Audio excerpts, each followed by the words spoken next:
tafiya da shi yau duniyar shi'awa duniyar musulunci balantana shi'awa ba su da shugaba kadiri marjini alimun siyasiyyun shuja'un wa khatibun kamar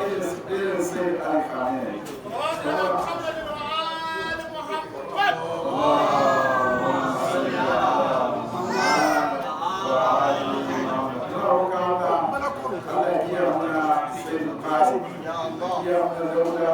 jamhuriyar islamiyya da duk waɗanda suke tuwana da daular jamhuriyar islamiyya kamar yadda muke tsinewa da duk waɗanda suke muhalafa suke yakan jamhuriyar islamiyya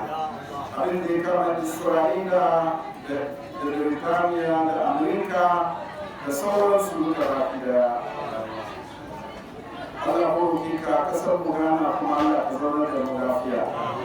Malaman mu Allah ya zaunar da su lafiya. Limaman mu Allah ya zaunar da mu lafiya. Da mu da matar mu da almajiran mu da ƴan uwayen mu duka baki daya Allah ya zaunar da mu lafiya. Allah ya sa mu fi haka cikin arziki, mu fi haka cikin ilimi, mu fi haka cikin yawa, mu fi haka cikin komai wanda mutum zai yi ya hannu ya fariya da shi duka. Allah ya sa shi yawa mu fi haka don alfarman annabi Muhammad don albarkacin adoyin da aka yi. Malamanmu da suka gabata za mu manta da su ba